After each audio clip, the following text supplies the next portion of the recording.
पांडुरंग माय बाप हरू हरी हरी वासुदेव हरी रूप पाहता लोचनी सुख झाले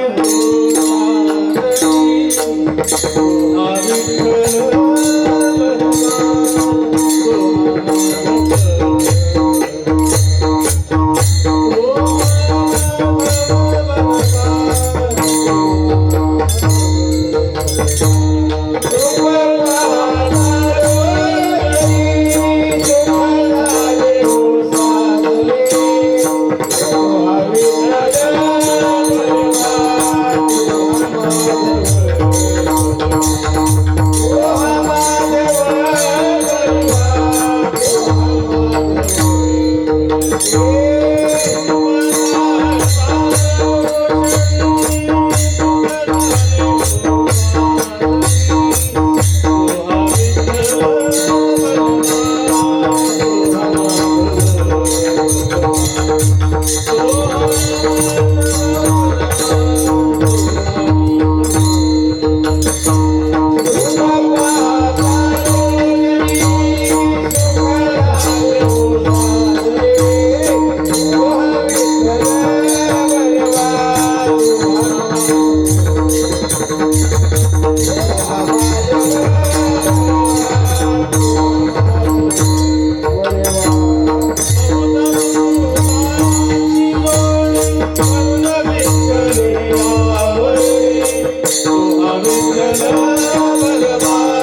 पेटी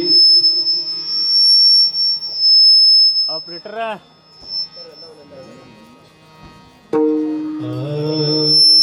माझा आवाज माझा देवीचा आवाज जरा कमी करा देवीचा शेंडीचा राहू द्या इकडचा राहू द्या इकडचा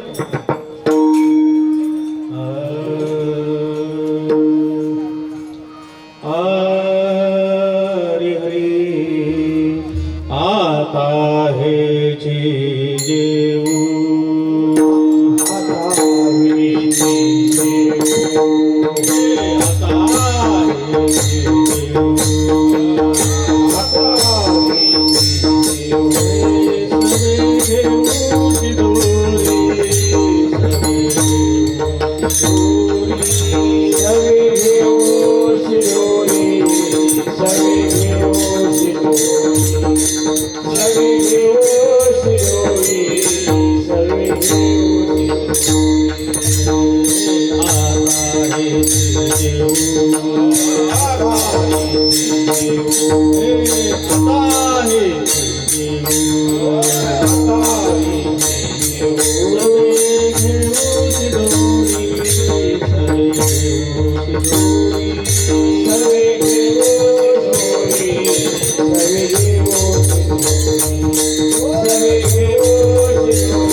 तुकाराम महाराज आणि संजू महाराज.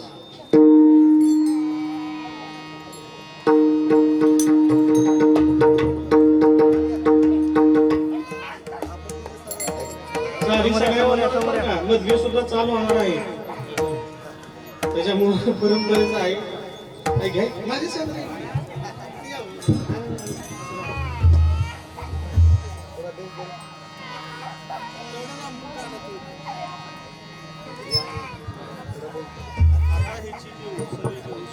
हॅलो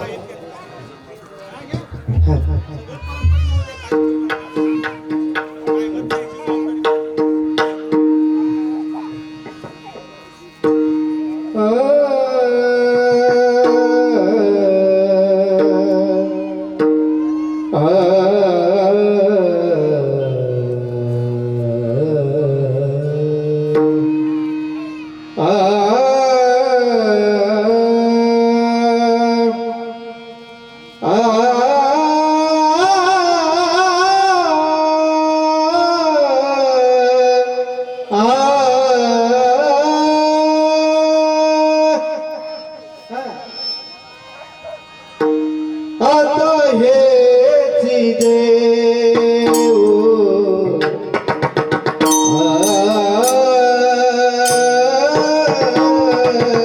आता हेची देव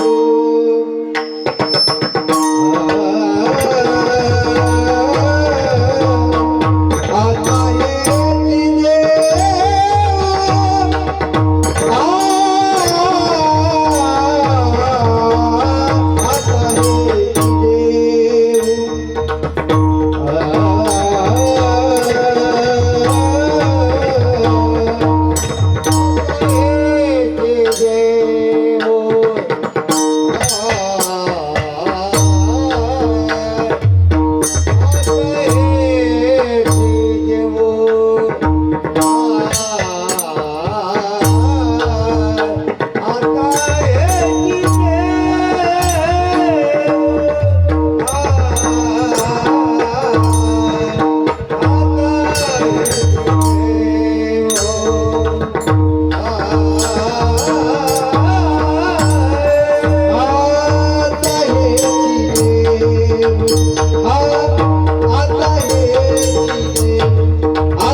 विठ्ठल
आता हेची जेऊ आता हेची जेऊ सवे घेऊ शिदोरी हरिनामाचा खिचडी काला प्रेमे मोहिरा साधने चवी चवी घेऊ घास ब्रह्मरस आवरी हरिनामाचा खिचडी काला प्रेमे मोहिरा साधने तुका म्हणे गोड लागे तो मागे रसना हरिनामाचा खिचडी काला प्रेमे मोहिरा साधने समशर्म सरोजं सान्द्रनीरापदापं जगनहितपानिं मण्डलं मण्डनानां तुर्मधुरसिंहारां कन्दरं गञ्जनेत्रं सदैवलहासं विठ्ठलं चिन्तयामि पाण्डुरङ्गा गुरु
तेची बंधू श्री चरण श्री गुरूंचे ते नमस्कार आता माझे वाणी काय मानेल संतास हृदू चित्तास आपले माझे वाणी तुझे वर्णी गुणनामायशे दे प्रेम काही का ओम नमो ज्ञानेश्वरा करुणा करा दया तुमचा अनुग्रह लादलो पावन झालो चराचरी मी का कुसरी काहीच नेने बोलतो ज्ञाती भाविका एका जनार्दनी तुमचा दास त्याची आस पुरवावी पतित पतित पतित परित्रेवाचा मे पतित तरी तो आपल्या सत्ते मग करावे सरते नाही चित्त शुद्धी स्थिर पायापाशी बुद्धी तरी तो आपल्या सत्ते मग करावे सरते अपराधांचा केलो तुका म्हणे गाय बोलो तरी तो आपल्या सत्ते मग करावे सरते विठ्ठलराव जाऊ माहिती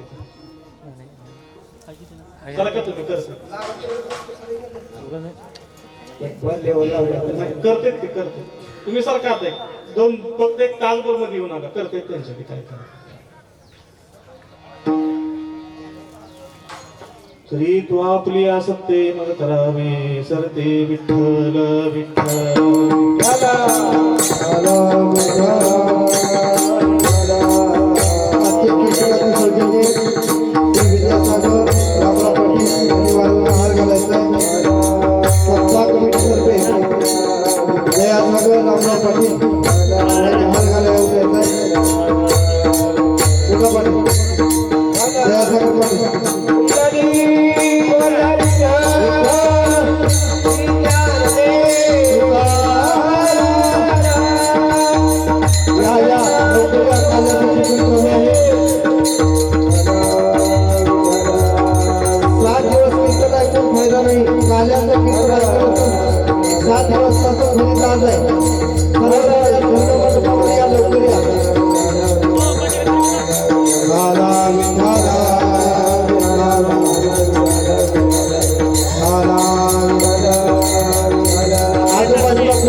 जीव सवे घेऊ शिदोरी हरी नामाचा खिचडी काला प्रेमी मोहिला साधने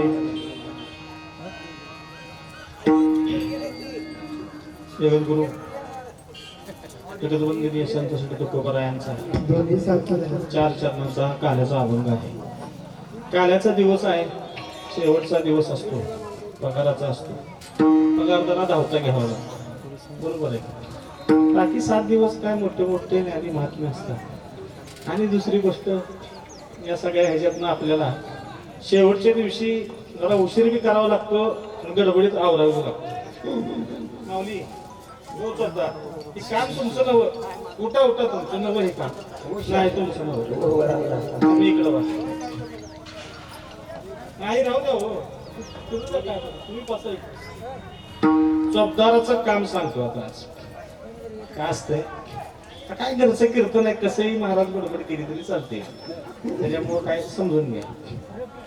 दासोपंत देशपांडे होते, ज्ञानी माणूस होता. त्यानं 90,000 वावे लिहिले होते ज्ञानेश्वरी. ज्ञानेश्वर महाराजांनी किती लिहिले?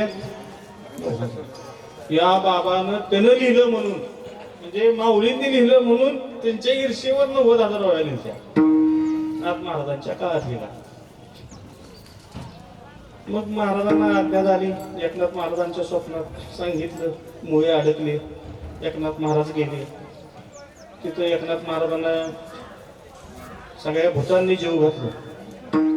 काय केलं? सगळी मंडळ घेऊन गेली आळंदीला वारकरी.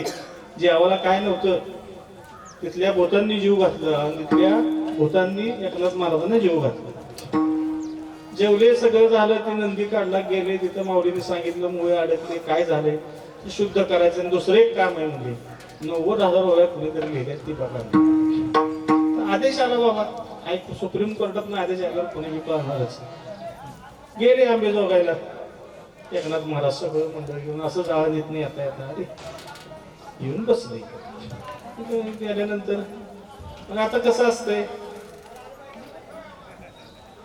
आणि वारकरी संप्रदायातले वारकरी लोक नम्र असतात बरोबर कारण आपल्या हातात काही नाहीच आहे सगळं करणारा विठोबा त्याच्यामुळे गेले काहीही मनात किंतु परंतु न ठेवता एकनाथ महाराज त्यांच्या घरात गेले साक्षात दत्त महाराज शेजारी बसून सोंगट्या खेळत होते त्या माणसाबरोबर एवढी मोठी पदवी होती साक्षात दत्त महाराज त्या माणसाबरोबर सोंगट्या खेळत होते असा महात्मा आणि आशाच्या दारात ते गेले गेल्यावर त्यांनी बघितलं कोण आपण म्हणजे मी एकनाथ संध्याकाळी हरिकीर्तन आहे दिंड्या आलेल्या आहेत आळंदीवरनं तुमच्या गावात तुम्ही या आमच्याकडे थोडं ऐकायला या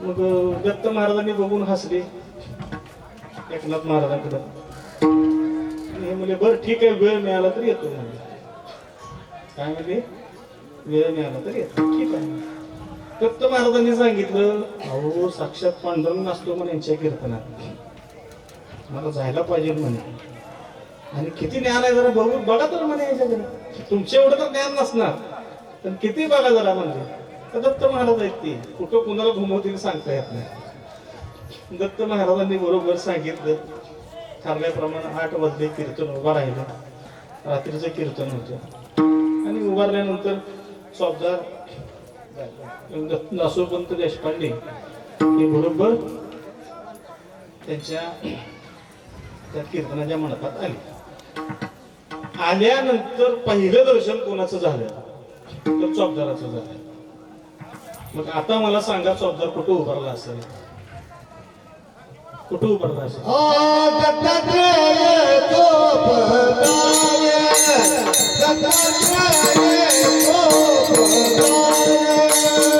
दत्तात्रेय गोपदाय दत्तात्रेय गोपदाय उमा श्री ज्योती उमा श्री ज्योती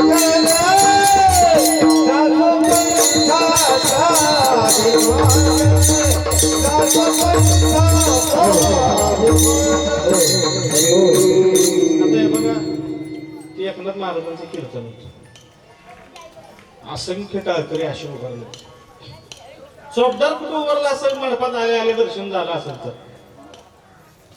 चौबदार सगळ्यात शेवटच्या टाळकऱ्याच्या साईडला उभारतो कधीच चौबदार महाराजाच्या मागे नसतो तुमच्या माहिती करता सांगतो आणि त्याच्यानंतर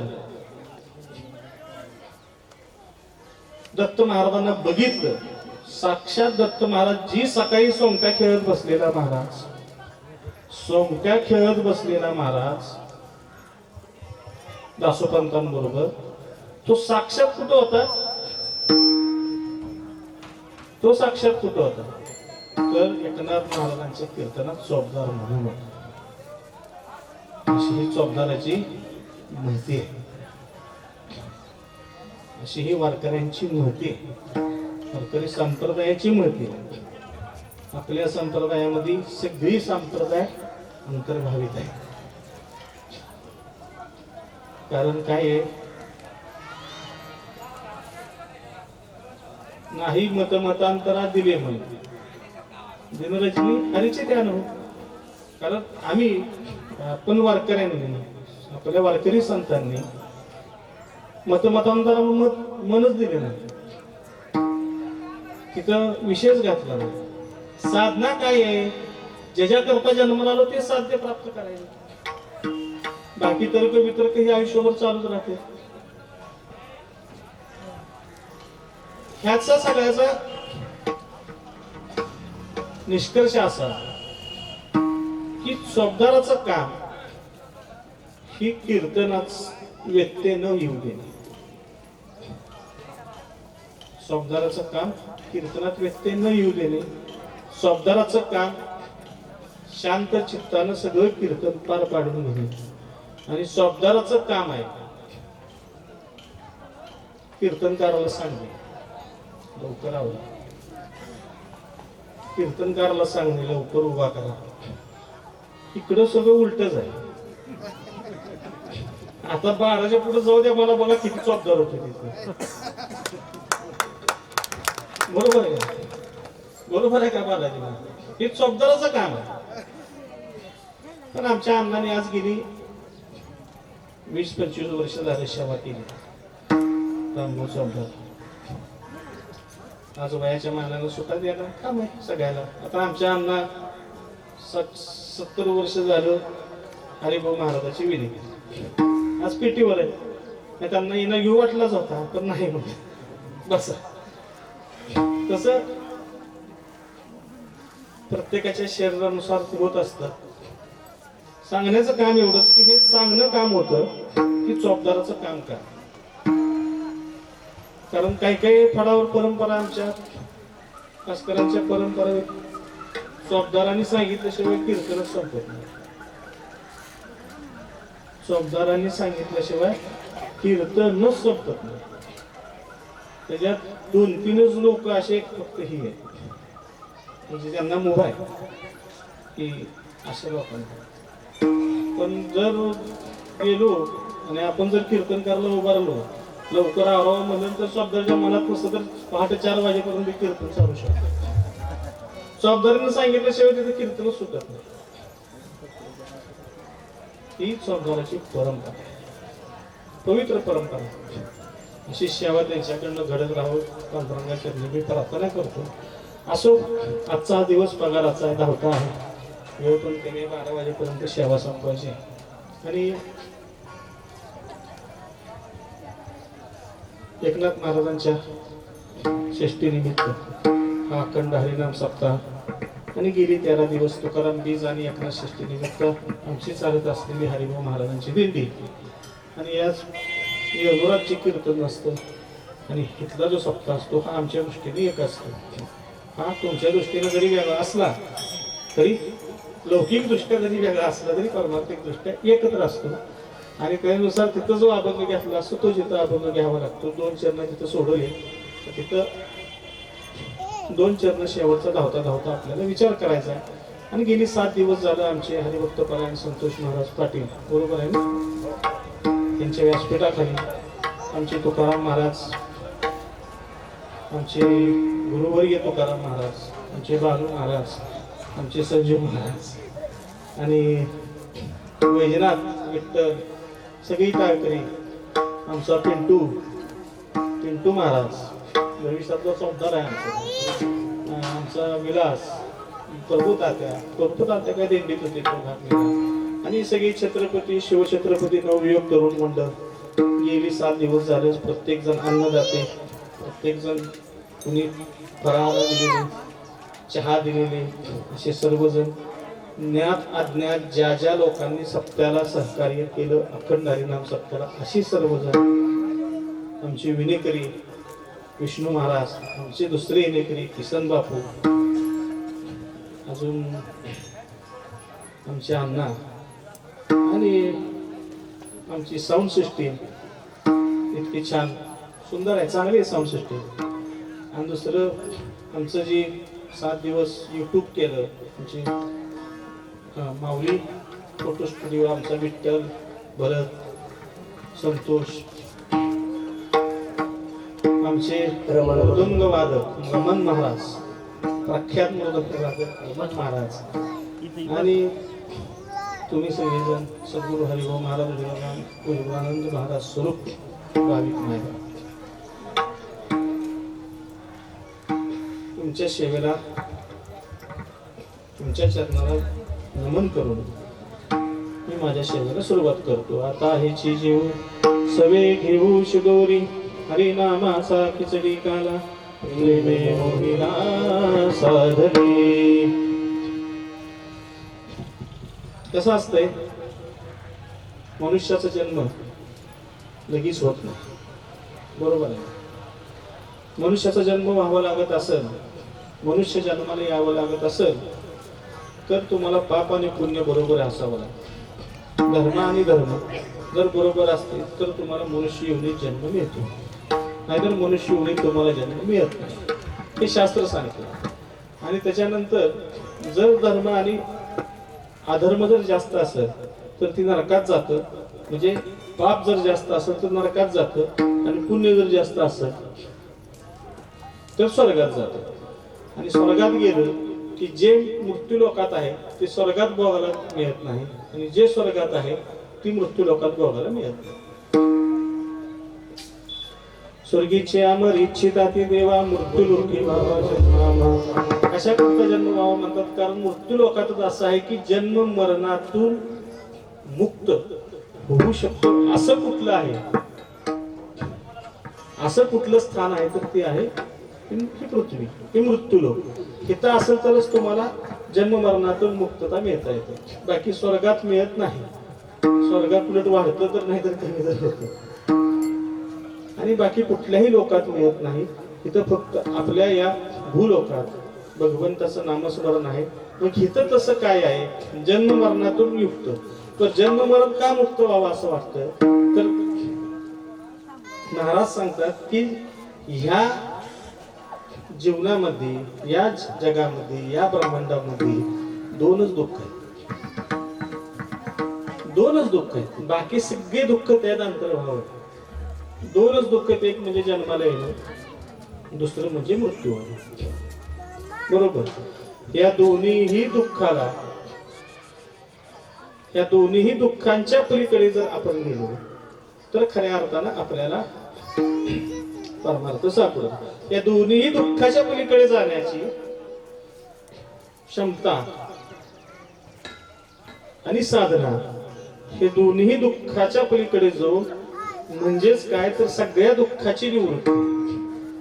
ही दोन दुःख आहेत, या सगळी दुःख अंतर्भाव आणि सकल दुःखाची निवृत्ती. आधी भौतिक, आधी दैविक, आध्यात्मिक, या तिन्ही दुःखांची निवृत्ती आणि सगळ्या दुःखाची निवृत्ती आणि परमानंदाची प्राप्ती म्हणजे परमात्म्याची प्राप्ती, ह्याच्या करता मनुष्याचा जन्म झालेला असतो. आणि ह्याच्यापर्यंत सकल दुःखाची निवृत्ती होते आणि परमात्म्याची ज्याला प्राप्ती होते तो खरा काला असतो. काला हे बाकीच्या जी गोष्टी आहेत, आजीचा दही काला, गोमटा, हे प्रतिकात्मक आहे. हरिनामाचा खिचडी काला हे प्रतिकात्मक आहे. पण खरा काला काय आहे, तर खऱ्या अर्थाने काला म्हणजे परमात्म्याशी एकरूप होऊन गेली 7 दिवस आपण जी साधना करतोय, आपण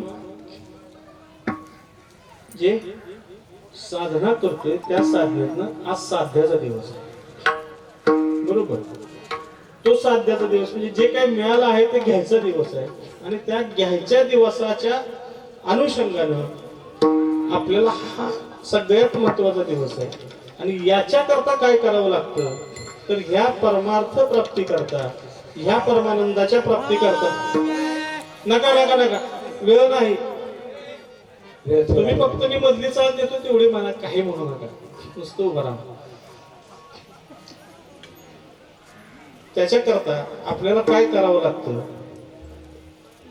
तर परमानंदाची प्राप्ती, परमात्म्याची प्राप्ती. तर त्याच्याकरता आपल्याला परमार्थ करावा लागतो, साहजिकच आहे. त्याच्याकरता ज्ञानेश्वरी वाचावी लागते, त्याच्याकरता या सगळ्या बरोबर, त्याच्याकरता माळ घालावी लागते बरोबर, त्याच्याकरता नामस्मरण करावं लागतं, त्याच्याकरता हे काय आहे, हे सगळे आवडीचे विषय काय आहे? बरोबर आहे का माणूस? आवडीनं त्या सगळ्या गोष्टी जर आवडीनं होत असतील तर महत्वाचं आहे. काय माहिती, सगळ्या गोष्टी जर आवडीनं होत असेल तर महत्वाचं आहे. आणि जर निवडीनं सवडीनं होत असेल तर काही फरक नाही. माझ्या वडिलांची होती सेवा म्हणून पूजितो मी या देवा, ही अशी अवस्था आहे.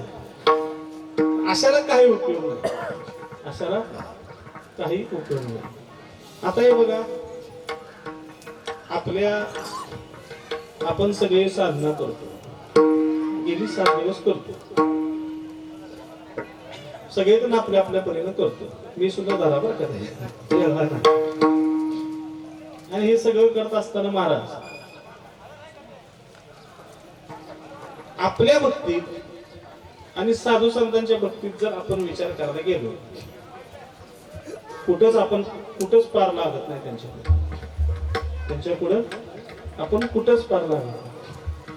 त्याचं काय तर आपली जी भक्ती असते ती आपली भक्ती सवडीयुक्त भक्ती असते आणि त्यांची भक्ती ही आवडीयुक्त असते. आणि त्यांचं साधन त्यांची साधना ही आवडीयुक्त असते. ते एवढी आवडीयुक्त असते की साधना करत करत साधनच साध्य झालेलं त्यांना कळत नाही.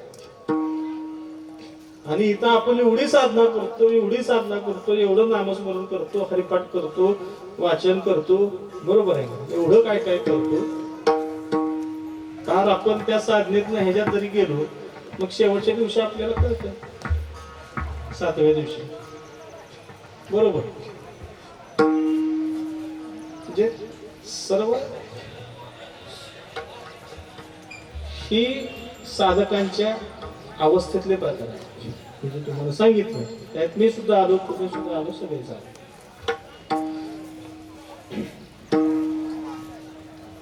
की साधना करत असताना, साधन करत असताना आपल्याला ते साधन भगवंताला अर्पण करावं लागतं.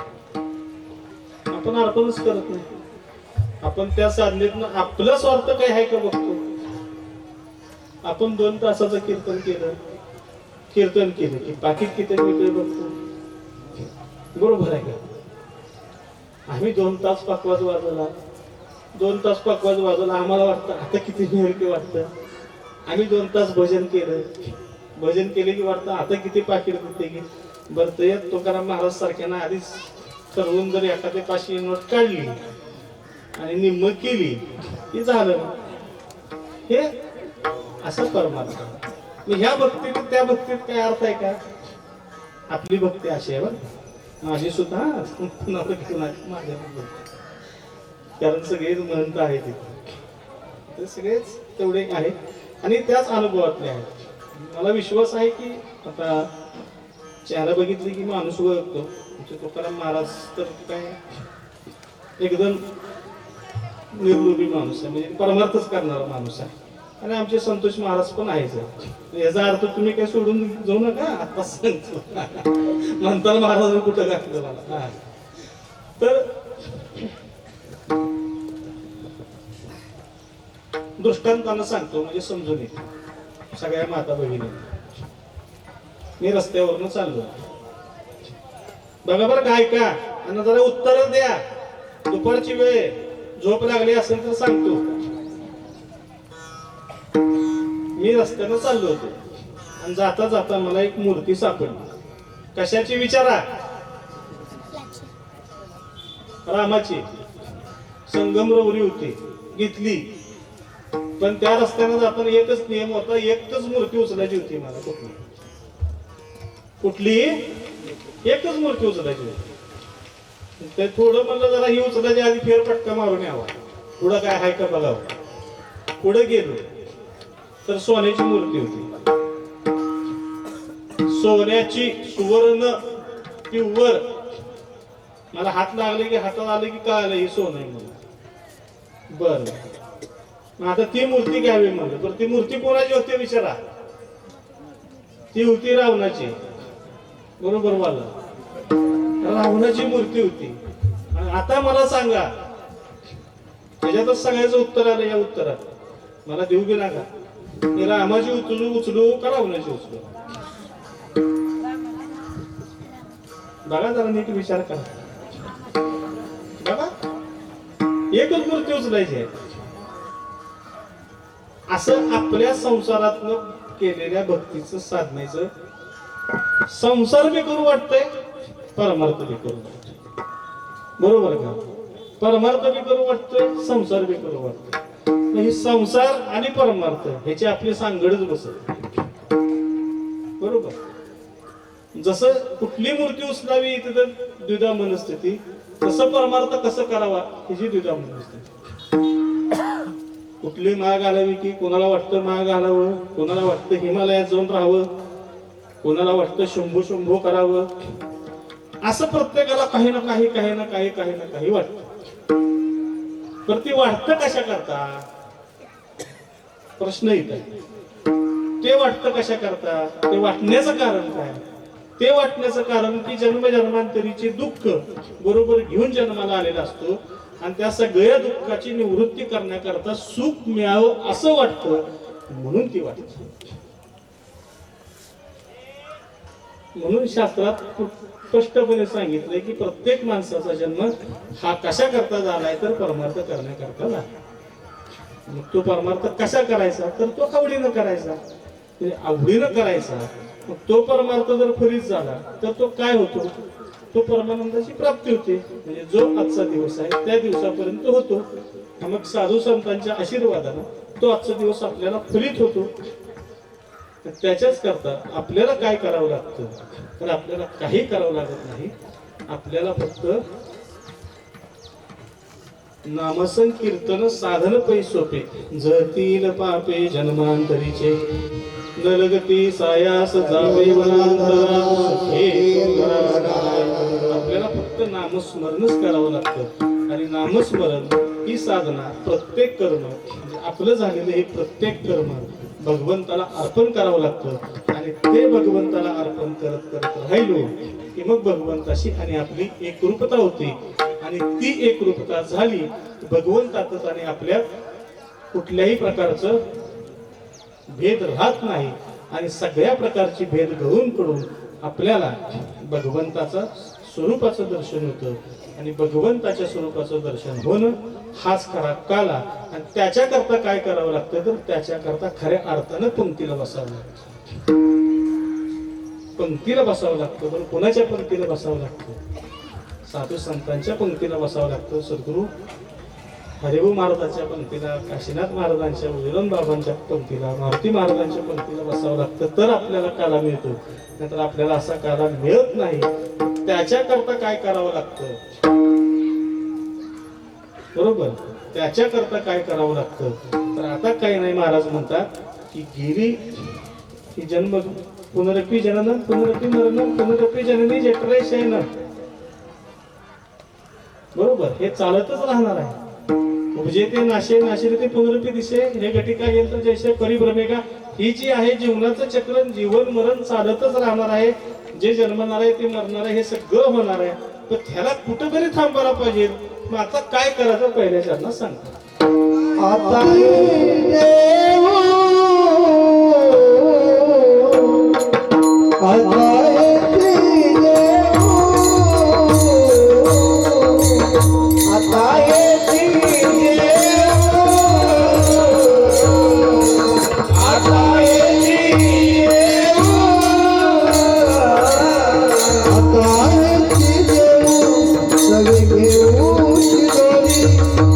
आता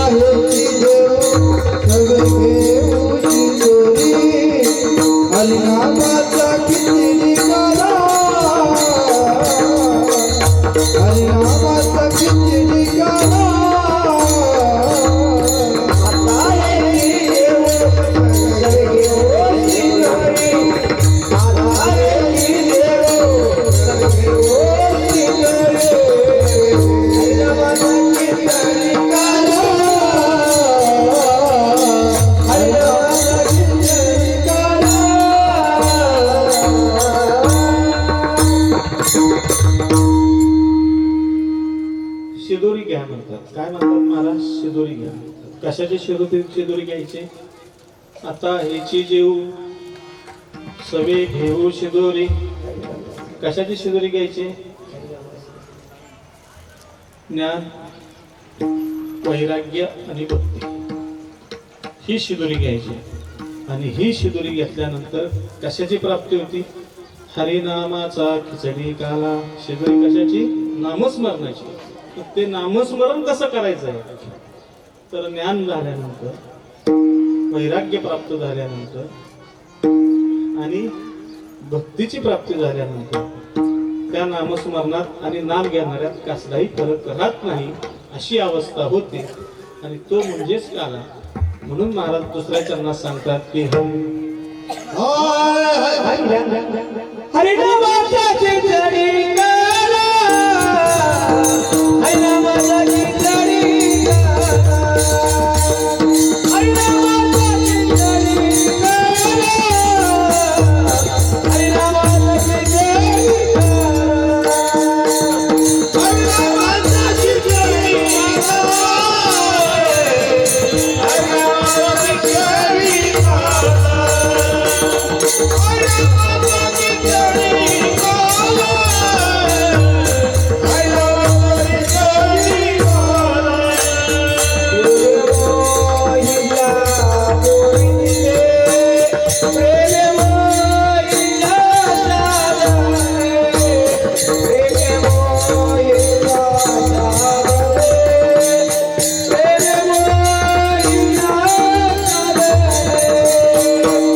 हरिनामाचा चिंतनी काला, हरिनामाचा चिंतनी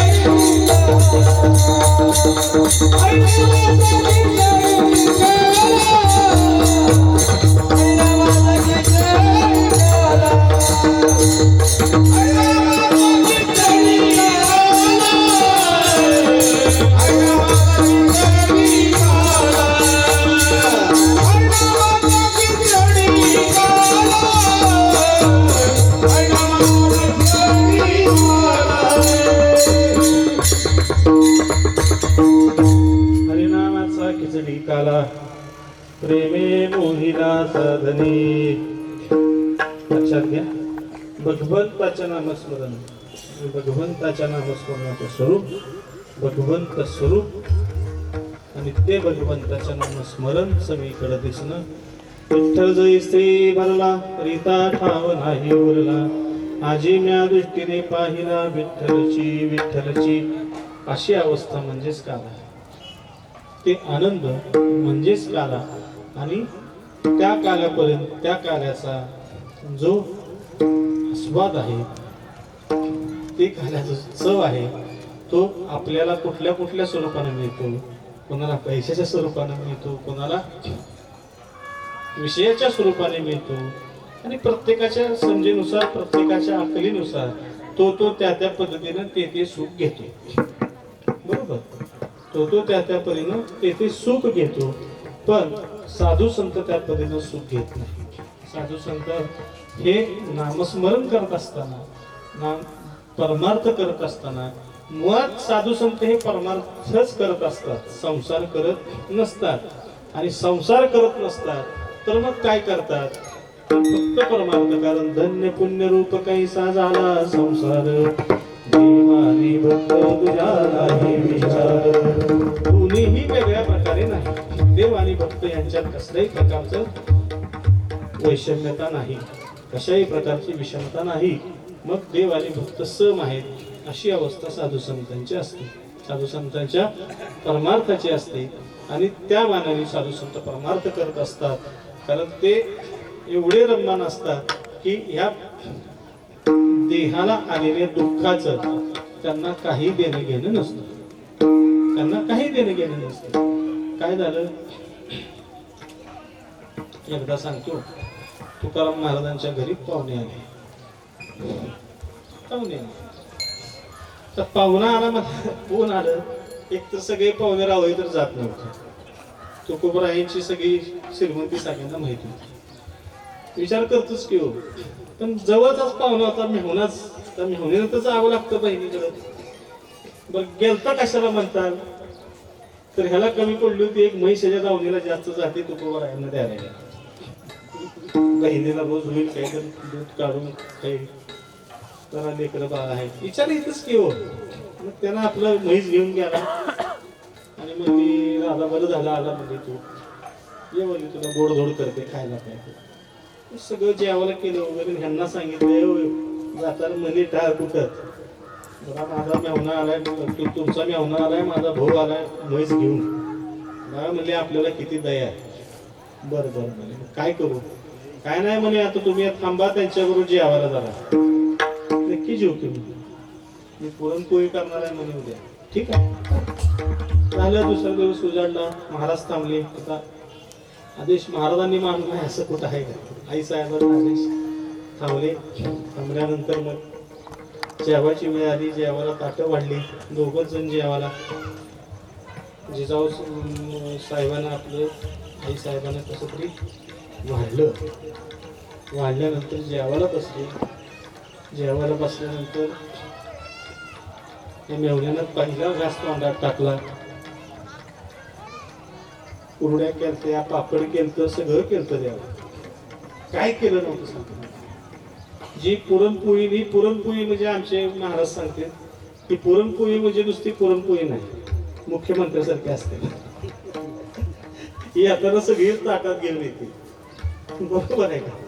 येताना सगळीच ताटात घेऊन येते. काय काय चटणी, कोशिंबीर, भजे, कुरड्या, पापड, आता मला माहित नाही बरं का, दूध, तूप, काय काय काय काय घेऊन येते. ते नुसती येत नाही. ते झालं सगळं. एक घास खाल्ला. इकडं मात्र तुकाराम महाराजांनी 1, 2, 3 चपाती पोळ्या खाल्ल्या व्यवस्थित नामस्मरण करत करत करत. त्याला एकच पोळी जाईल या पट्ट्याला, एकच पोळी जाईल. इकडं बघितलं म्हणजे काय दादा का जाईना, तुला आवडलं नाही का? तिने आपलं बळजबरी करायला गेली. कसं तरी त्याने एक पोळी भात खाल्ला, उठला. तिला मनात वाईट वाटतं, माझा भाऊ जेवला. तर ज्याच्या करतात गाड घातलं त्याने जेवला नाही म्हणून कसं व्हायचं. बस मी बसल्यानंतर सगळे गेले. मेहुणा पण गेला आणि आमच्या जिजाऊ आता जेवायला बसले. जेवायला बसल्यानंतर त्यांनी ती पहिला घास खाल्ला. पहिला घास खाल्ल्या त्यांनी डोक्याला हात. कशातच मीठ नव्हतं. आता त्यांना काय झालं त्या दिवशी मला माहित नाही. त्यांच्याकडनं काय चूक झाली असं. कशातच मीठ नव्हतं. कशात म्हणजे कशातच मीठ नव्हतं. ती बिगर मिठाचं सगळं त्याला जाईच ना. अशी अवस्था तुकोबरायांकडे गेली.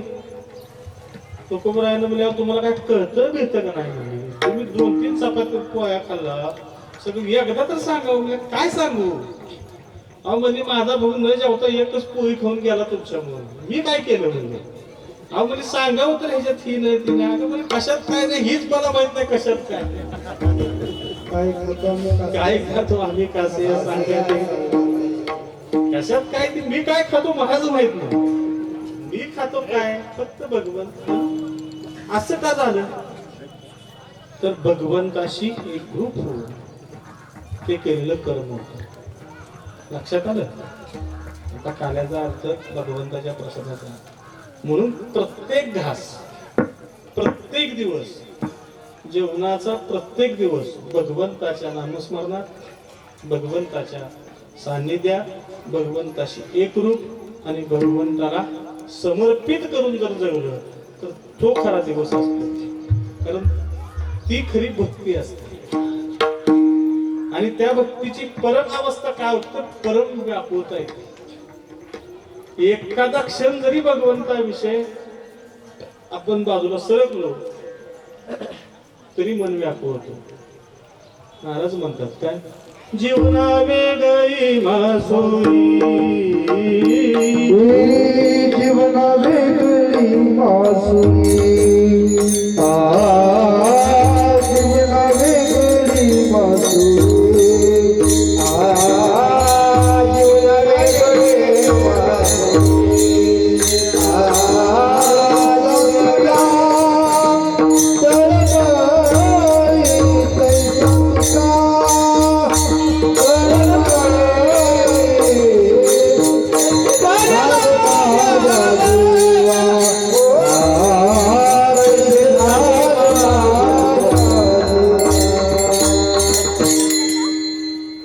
व्याकुळता येणे भगवंताविषयी, भगवंताच्या नामस्मरणाविषयी, ती खरं प्रेम. आणि त्या प्रेमापर्यंतच पोचण्याकरता कारण तुमचं आमचं जे प्रेम असतं हे किरकोळ प्रेम असतं, हे व्यावहारिक प्रेम असतं, बरोबर का? त्याच्यात काही अर्थ नाही. पण भगवंताचं आणि आपलं जे प्रेम असतं, भगवंताचं आणि आपलं जे प्रेम, भगवंत स्वरूप मानूनच जर सगळ्यावर प्रेम केलं तर काही हरकत नाही. पण कोणावर एखादं भेद ठेवून जर प्रेम केलं तर मग तिथं बंधन आलं, तिथं खऱ्या अर्थानं बंधन आलं. मग ह्या सगळ्या बंधनातलं बाहेर पडायचं असेल तर भगवंताविषयी परम व्याकुळ व्हावं लागतं. परम व्याकुळ कोण होऊ शकत होते तर फक्त साधू संत होते आणि आपल्या गोपी होती. गोपी म्हणजे काय?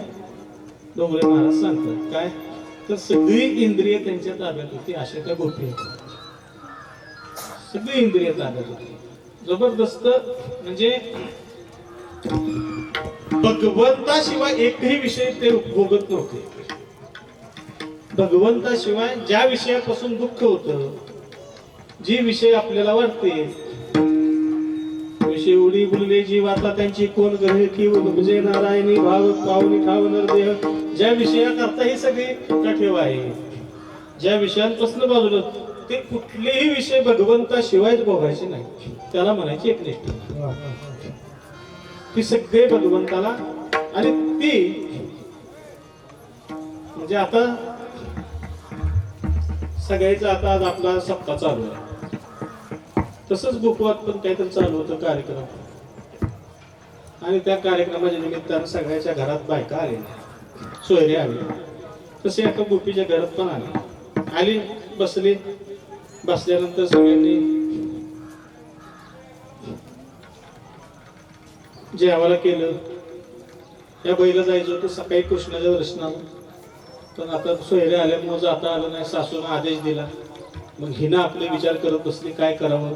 भगवंताच्या स्वरूपाचं चिंतन करत स्वयंपाक करत होती, भगवंताच्या नामस्मरण करत स्वयंपाक करत होती. श्रीकृष्ण श्रीकृष्ण श्रीकृष्ण, रामकृष्ण हरी रामकृष्ण हरी रामकृष्ण हरी. बरोबर, भगवंताचं सगळ्या स्वरूपाचं चिंतन, भगवंताच्या गुणाचं चिंतन, भगवंताच्या स्वरूपाचं चिंतन, भगवंताच्या गुणाचं चिंतन, हे सगळं चिंतन करत असताना स्वतःच्या आत्मस्वरूपाचं चिंतन, हे सगळं चिंतन करत असताना झालं तिच्याकडनं असं चिंतन करत करत स्वयंपाक करत असताना तिच्याकडनं चुकून बासुंदीत साखरेऐवजी मीठ पडलं. काय झालं? मीठ पडलं. सगळे जेवले, दीर जेवला, आलेले पाहुणे जेवले, सासू जेवले, नवरा जेवला, सगळे जेवले. सगळ्यांनी स्तुती करून गेली, स्तुती केली. वा वा, किती छान स्वयंपाक केला, किती सुंदर झाला. पण हिनं जेवायला बसली, हिनं पहिला घास तोंडात टाकल्या लक्षात आलं की आपल्याकडून चूक झाली, साखरेच्या ऐवजी मीठ पडले. पण तिच्या डोळ्यातनं अश्रू आवरलं. भगवंताचे आभार मानायला लागला. एवढे सोयरे आलेले, एवढे माणसं आज जेवलेले 20-25, कुठही ह्यांना गोड का लागला असं साहजिकच आहे. अमृताहुनी गोड, अमृताहुनी गोड नाम तुझे देवा, नाम तुझे देवा. अमृताहुनी गोड, अमृताहुनी गोड नाम तुझे देवा, नाम तुझे देवा. माझे केशवा, माझे केशवा, काबार गे, अमृताहुनी गोड, अमृताहुनी गोड नाम तुझे देवा, नाम तुझे देवा. अमृताहुनी गोड, अमृताहुनी गोड नाम तुझे देवा, नाम तुझे देवा.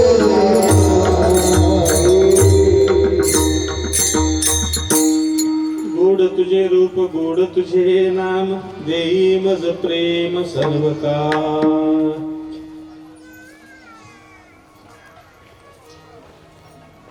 मग अशी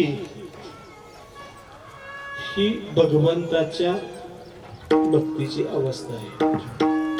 आणि या भगवंताच्या भक्तीच्या शेवटच्या अवस्थेपर्यंत जाणं म्हणजेच काला आहे. आणि मग तिथं गेल्यानंतर खऱ्या अर्थानं कसं खातो, कशा अर्थानं जीवन जगतो, कशा अर्थानं आपण जेवण करतो. तुकोबाला या अभंगात काय म्हणतात, आता हेची जीव सवे घेऊ शिदोरी. शिदोरी घेतली, कशाची घेतली? ज्ञान भक्ती वैराग्याची शिदोरी घेतली. बरं, त्याच्या जोडीला काय घेतलं? परमभक्ती घेतली. बरोबर. बरं, काय झालं? साधन मिळालं. काय मिळालं? रामकृष्ण हरी विठ्ठल केशवा नंतर हा जपावा सर्व काळ. बरं, साधन मिळालं. साधन मिळाल्यानंतर झालं काय? काय झालं? ते साधन नुसतंच मिळालं नाही, तर ते मोहित झालं. ते साधन मोहित झालं. ते साधन साध्य प्राप्त झालं. हरिनामाचा खिचडी काला प्रेमे मोहिला साधन. तो कशाला आम्हाला प्राप्त झाला? तर उत्कट प्रेमानं, भगवंताविषयीच्या उत्कट प्रेमानं. मग ते उत्कट प्रेम असतं ते काय लगेच असं दाखवलं की लगेच व्यक्त होत नसतं. दाखवलं की व्यक्त अजिबात प्रेम कुठलंच व्यक्त होत नसतं. संसारातलं असू दे नाहीतर परमार्थातलं असू दे. पण ते काय म्हणजे आता आपण बघतो आजकाल सोयरिकी करते होय तुकाराम महाराज. सोयरिकी करताना आपलं म्हणजे हे कसं काय कशा पद्धतीने करतो? 10,000 पगार असेल तर 20,000 सांग. बरोबर, ह्यालाच प्रेम म्हणते ना. 5 एकर असेल तर 10 एकर सांग. एक गाडी असेल तर 2 गाड्या सांग. महाराज चुकलं तर सांगा. हे ऑनलाईन बी खोटे सांगते. ऑनलाईन बी खोटे टाकतात बाबा. ऑनलाईन मोज घटस्फोट जास्त वाटेल काय सांगते.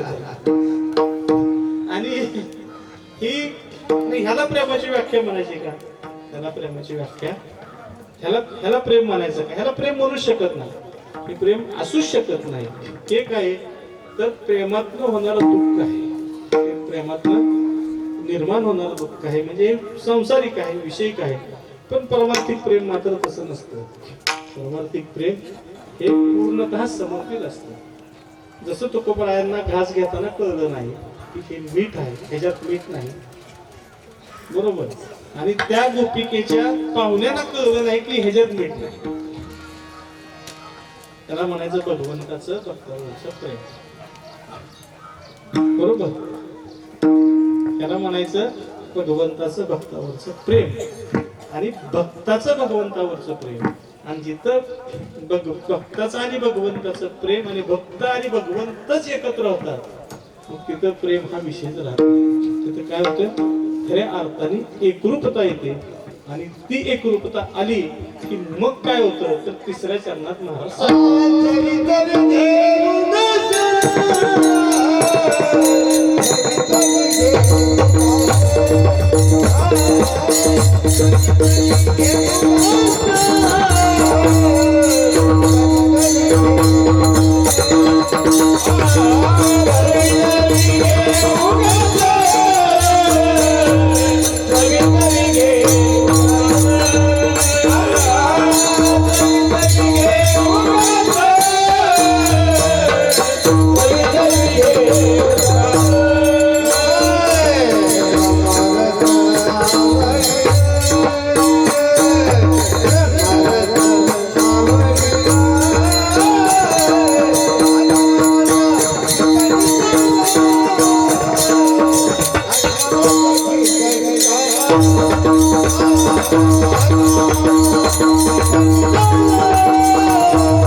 काय चवी चवी घेऊ घास. परमार्थ करत असताना असंच करायचं. चवी चवी घेऊ घास ब्रह्मरसावळी. विषय रस आहे. काय विषय रस आहे. विषय रसाचं सेवन तुमचे माझ्यासारखे करतात. बरोबर, तुमच्या माझ्यासारखे विषय रसांचं सेवन करत असतात आणि मोक्ष रस आहे, विषय रस आहे. विषय रस बाहेर पडले की मोक्ष रस आहे. मोक्ष रस म्हणजे काय? साधू संतांच्या संकेतच मिळतो. आलिंगन घडी मोक्ष सायुगता जोडे. मोक्ष रस काय? स्वतःच्या स्वरूपाची जाणीव व्हावी, आत्मस्वरूपाची जाणीव होणे म्हणजे मोक्ष रस. बरोबर. पण हा जो रस आहे हा ब्रह्मरस आहे. हा ब्रह्मरस आहे. ह्या ब्रह्मरसात जरी दिसायला भक्त आणि देव जरी दिसायला एक असले तरी ती वेगळी दिसते, आणि जरी वेगळे असले तरी एक दिसत. हा काय आहे? ब्रह्मरस आहे. या ब्रह्मरसात म्हणजे ह्या ब्रह्मरसात खऱ्या अर्थानं परमात्म्याची शाश्वती, परमात्मा जिथं आहे त्या परमात्म्याचं दर्शन आणि तो निर्गुण परमात्मा सगुण स्वरूपात समोर येऊन त्याच्या बरोबर प्रसाद घेणं, हे तो खऱ्या अर्थानं ब्रह्मरस आहे. ही कोणा ताकद होती? ती फक्त गोपिकात होती, कारण त्यांच्या एवढं भाग्यवान कोणच नव्हतं. त्यांच्या घरात देव होता, त्यांच्या गावात देव होता. बरोबर, त्यांच्या गावात देव होता, त्यांच्या घरात देव होता, त्यांच्या अंतरात सुद्धा देव होता. त्यांच्या घरात होता, त्यांच्या गावात होता, त्यांच्या अंतरात होता. आपल्या गावात पण देव नाही, त्यांच्या आपल्या घरात पण देव नाही, गावात पण देव नाही, आणि अंतरात असणं तर फार. ज्यांच्या अंतरात भगवंत असतो, ज्यांच्या अंतरात भगवंत असतो तो भगवंत सर्व सुखमय आहे. ज्या सर्व सुखाची जिथं निर्मिती केली ती निर्मिती करणाराच परमात्मा आहे. सर्व सुखाचे अगर मने नरहरी सोनार.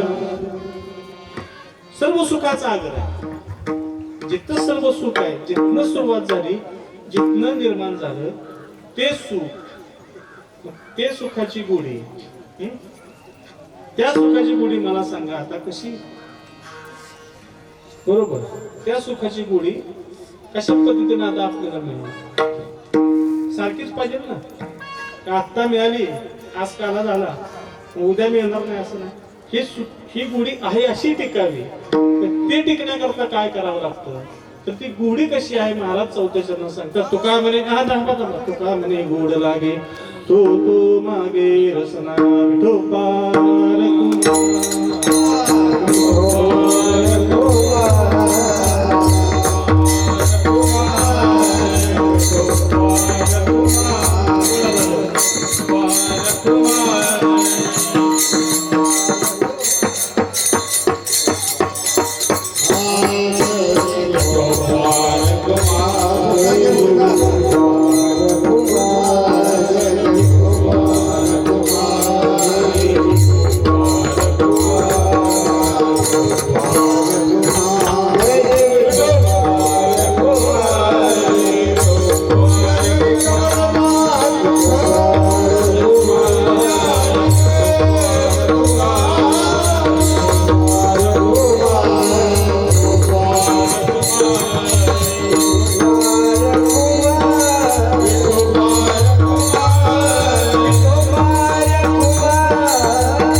पाठीमागं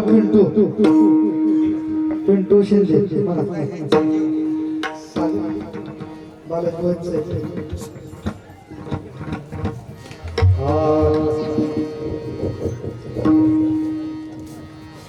आता है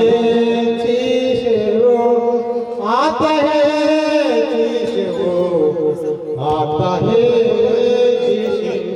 बरोबर आहे बरोबर आहे बरोबर आहे आता हे जेऊ जेऊ आता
असो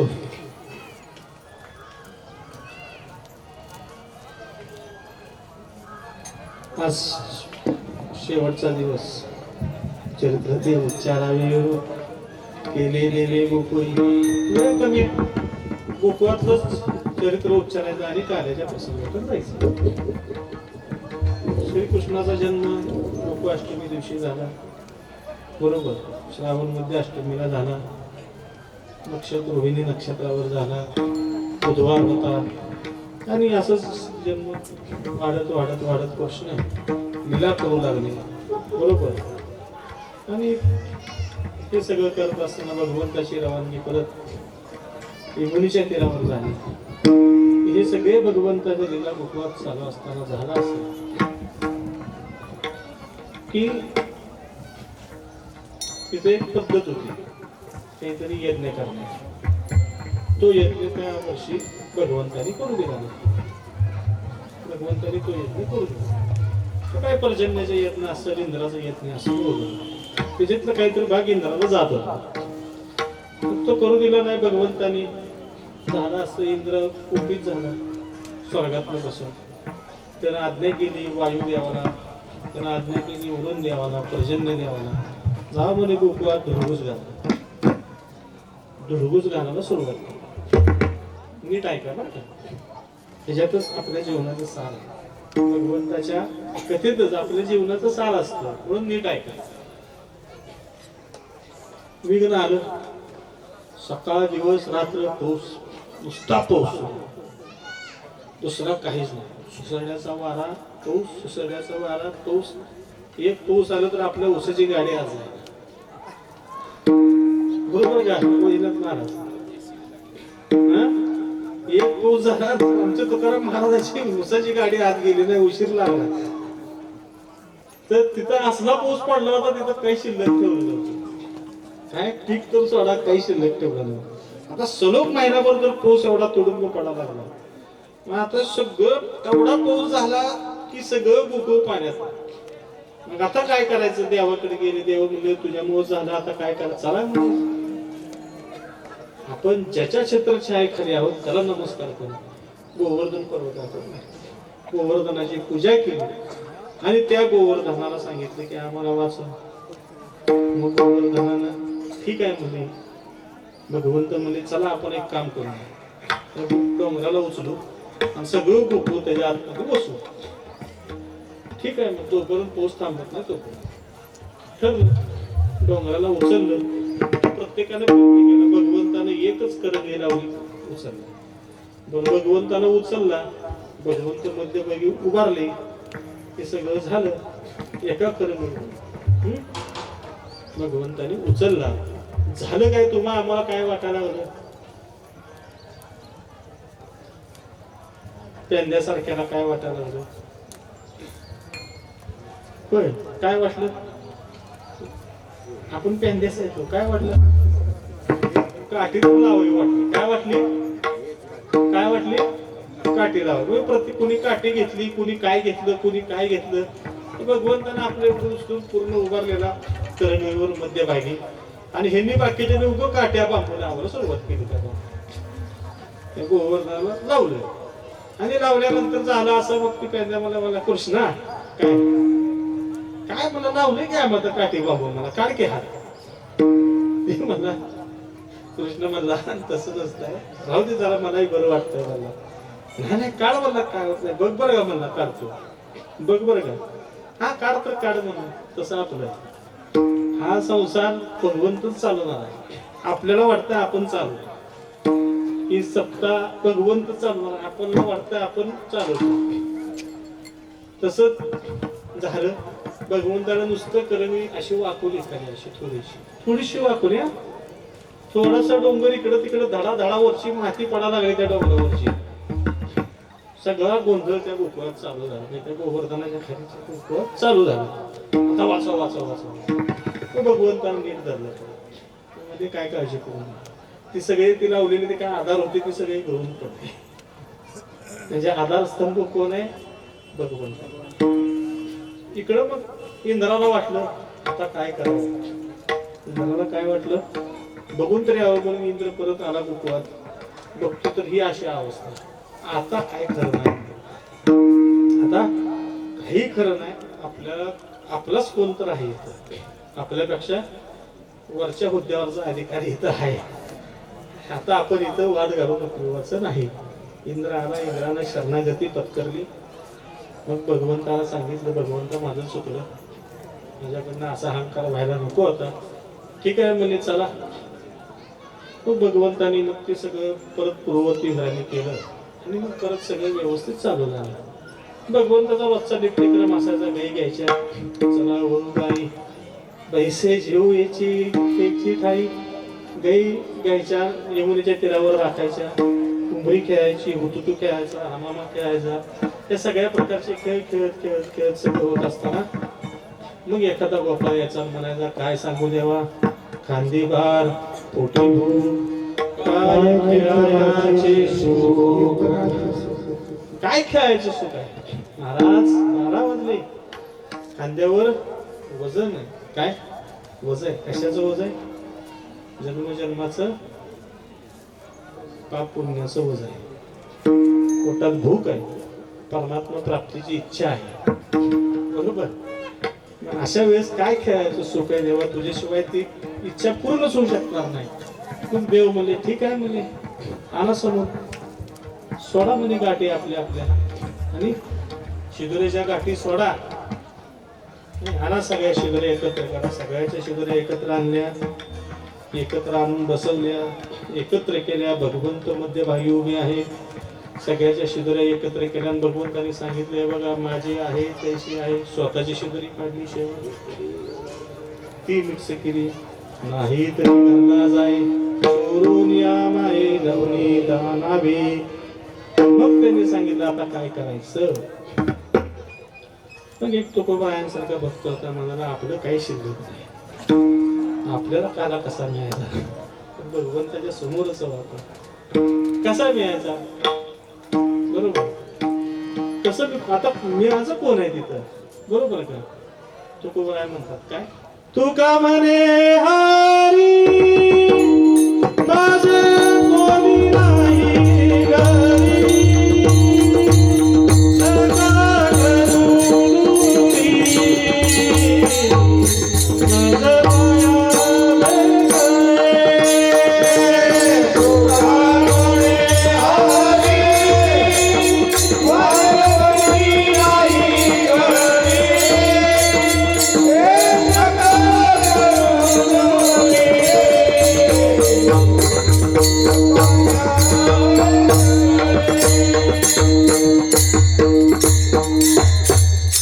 देव म्हणाले ठीक आहे आणा, तेवढं आणा म्हणले.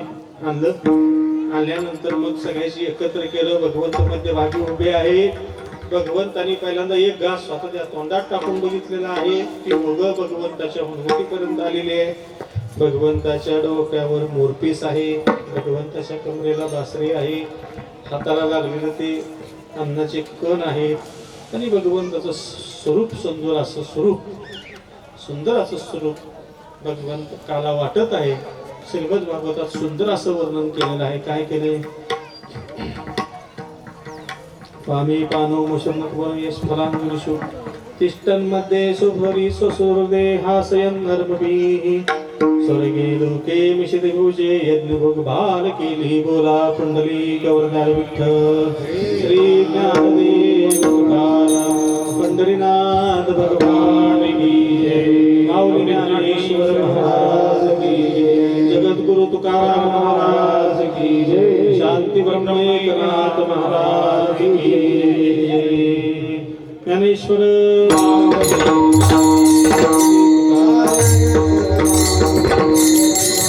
ज्ञानेश्वर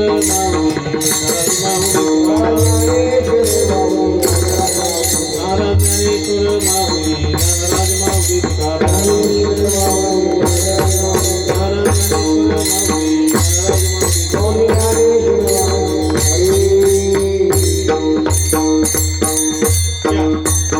सगळ्यांनी हात वर करा. घ्या. तुकाराम महाराज घ्या. तुकाराम तुकाराम तुकाराम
एक सेवक आहे आणि त्या सेवेच्या अनुषंगाने महाराजांना जर काही ही झालेली सेवा माझ्यासारख्या पामराला मिळाली, माझं भाग्य समजतो.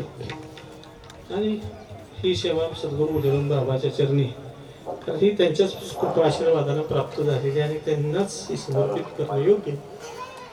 त्यांची ही सेवा त्यांच्याच चरणी समर्पित करून मी या सेवेला पूर्ण विराम देतो. शेवटची चाल करा, बहिरणी घ्या लगेच. आणि त्याच्यानंतर आपली दिंडी कुठं जाईल, मारुती कशी जाईल, चावडीत जाईल. चावडीत गेल्यानंतर तिथे खेळ होते. आणि खेळ झाले की काला फुटत सगळं वेळेत आहे गडबड कोणीही करू नका माझं नाही बरं, चाल माझी सांगू जात सांगा सांगू का तुमच्या नावाचं. कसं राहिलं त्या दोघांना बरोबर आता एक काम करा थांबा थांबा आहे महाराज आहे. महाराज आहे, शेवटचं. तुकाराम महाराज, आज तुकाराम महाराज, तुम्ही एकट्यानंच चाल म्हणा बाकी कोणी नको संतोष महाराज हा, संतोष महाराज म्हणून बसा. बसून पर्यंत चालतंय महाराज महाराज, बसून पर्यंत म्हणते. भाग्य आहे महाराज. इथं घ्या पुढे इकडे पुढे इथे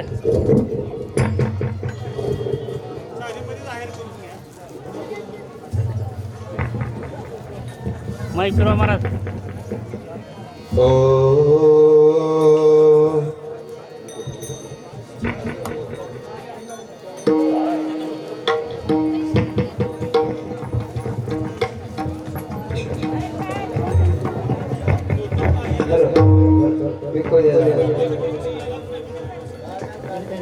पुढची द्यायची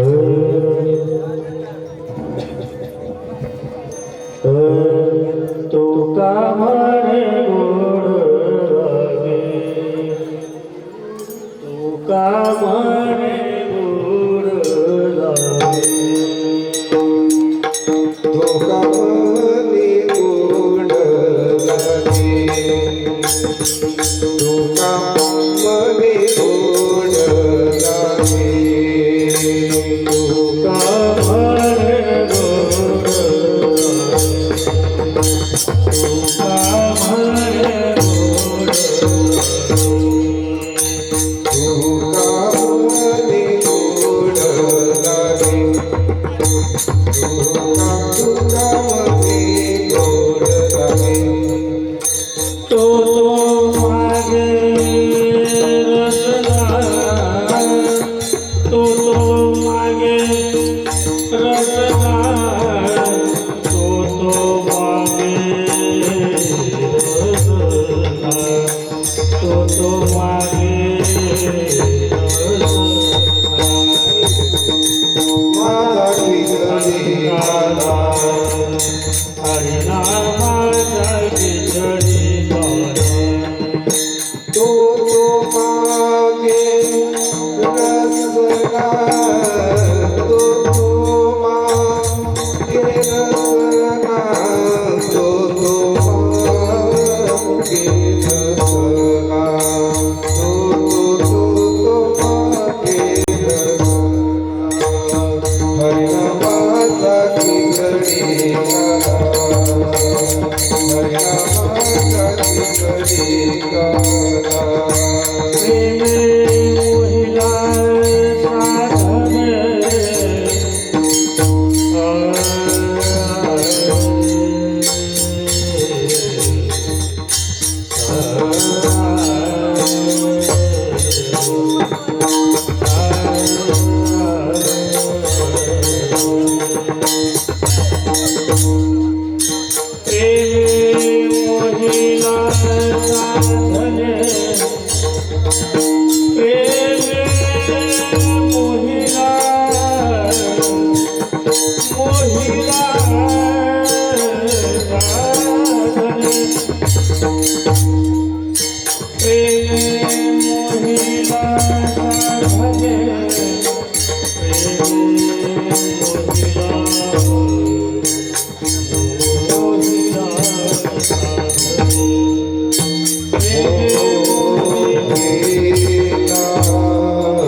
मोहिना साधने